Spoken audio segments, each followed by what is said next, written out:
नमस्कार दोस्तों, राधे राधे। संकष्टी चतुर्थी के लिए जरूर सुने चौथ माता की कथा। एक नगर में एक बूढ़ी माँ रहती थी। वह अपने बेटे की सलामती के लिए 12 महीने चौथ माता का व्रत किया करती थी।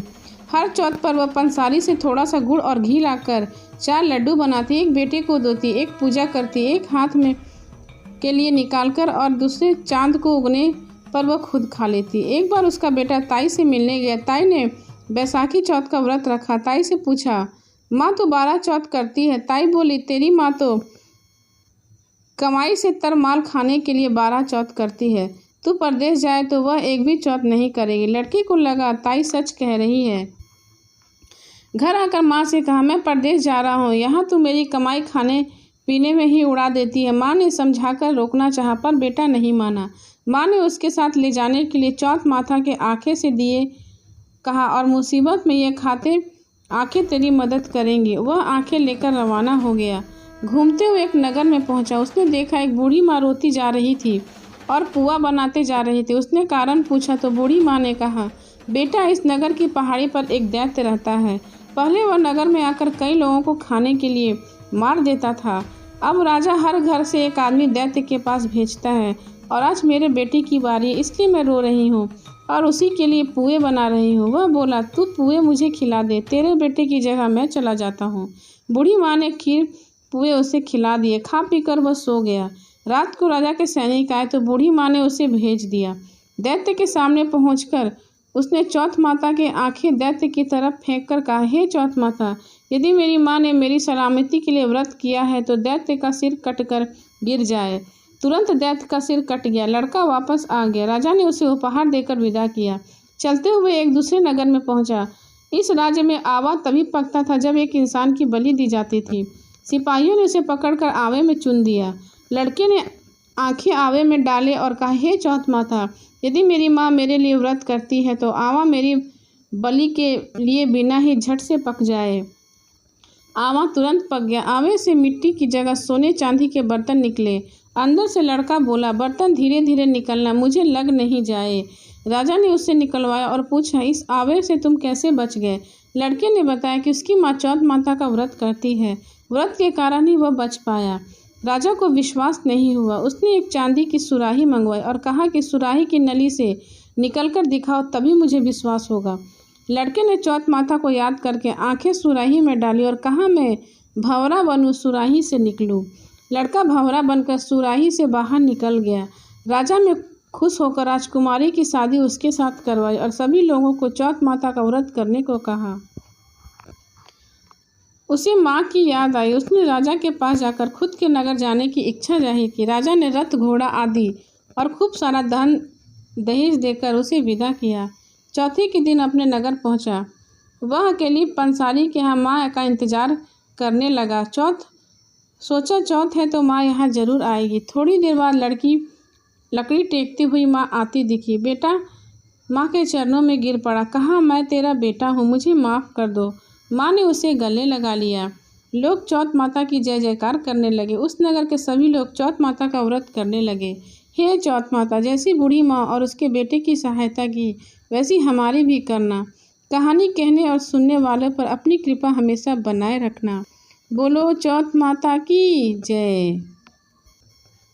अब सुने चौथ माता की अगली कथा। एक सेठ सेठानी थे। उनका एक बेटा और बहू था। बहू सबको भोजन कराकर फिर स्वयं भोजन करती। एक पड़ोसन ऐसी भी थी जो रोज पूछती, आज बहू ने क्या खाया और क्या बनाया। बहू कहती, ठंडी बासी खाना खाया। एक दिन उसके पति ने सुनकर विचार किया, आज तो पकवान बनाया जाए, फिर देखे मेरी पत्नी क्या कहती है। उसने तरह तरह के पकवान बना और घर के सभी लोगों ने एक साथ बैठकर भोजन किया। आज भी पड़ोसन ने पूछा, बहू? तो बहू ने कहा, आज मैंने ठंडा बासी खाना खाया है। सेठ के लड़के ने सोचा, हो ना हो कोई बात अवश्य है जिससे मेरी पत्नी ऐसा कहती है। उसने पत्नी से पूछा, तुम रोज़ ठंडी बासी खाना ऐसा क्यों कहती हो, जबकि सब ने एक साथ बैठकर कई तरह के पकवान खाए। उसकी पत्नी बोली, अपने जो रोज़ खा रहे वो बाप बूढ़ों की कमाई है। जिस दिन आप कमा कर लाओगे उस दिन मैं समझूंगी कि मैं ताज़ा भोजन खा रही हूँ। अब एक दिन लड़की की माँ ने कहा, मैं एक बड़े शहर में कमाई करने के लिए जाना चाहता हूँ। माँ बोली, बेटा अपने पास इतना धन है कि खाया नहीं खाया जा रहा। तब तुम परदेश जाकर क्या करोगे। माँ के मना करने पर भी बेटा स्वयं को कमाने के लिए दृढ़ निश्चय कर लिया और जाते समय पत्नी से कहा, मैं जब तक कमाकर बहुत सा धन लेकर ना आऊँ तुम चूल्हे की आग बुझने मत देना।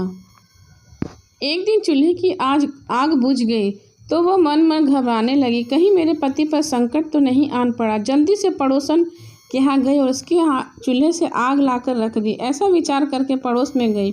वहाँ पड़ोसन चौथ माता का व्रत पूजन कर रही थी। पड़ोसन ने कहा, थोड़ी देर में आकर ले जाना। बहू ने पड़ोसन से पूछा कि आप यहाँ क्या कर रही हैं, इससे क्या मिलता। पड़ोसन ने कहा, चौथ माता के इस व्रत को करने से अन्न लक्ष्मी मिले और अपनी मनोकामना पूरी हो।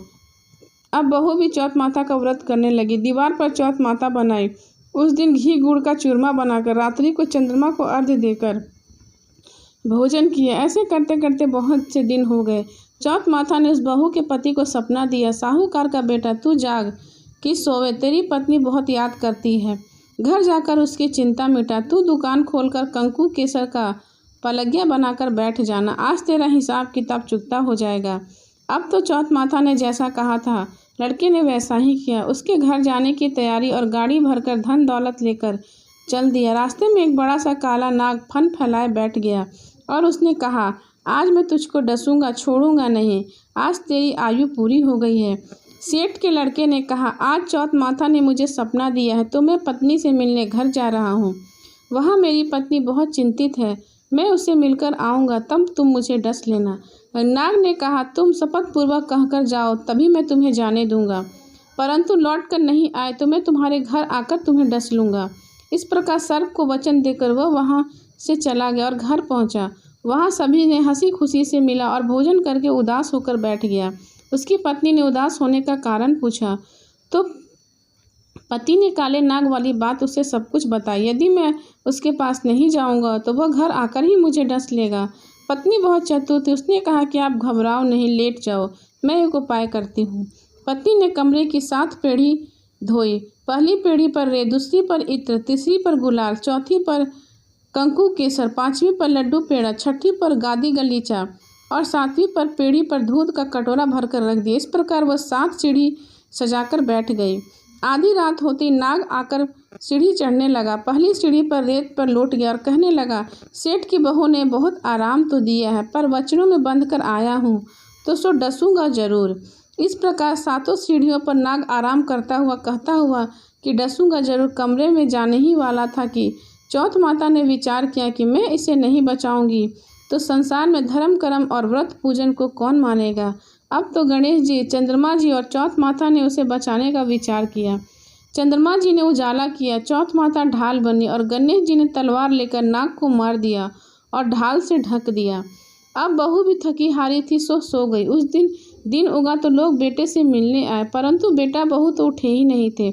बहुत देर हो गई तो माँ उसे उठाने गई। माँ ने देखा 7 सीढ़ियों पर जो देखा तो बहुत घबराई और बेटा बहू को आवाज़ लगाने लगी। बेटा बहू उठा तो देखा कि एक ढाल तलवार पर पड़ी है और अब ढाल उठाई तो वही काला नाग मरा हुआ पड़ा था। बेटा बहू ने सोचा कि आज तो धर्म कर्म के आड़े आए जो भगवान गणेश जी और चौथ माता ने अपनी रक्षा की।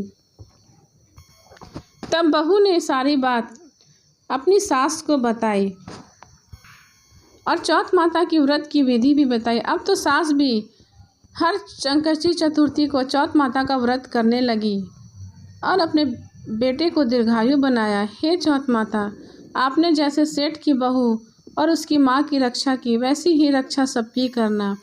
प्रेम से बोलो चौथ माता की जय।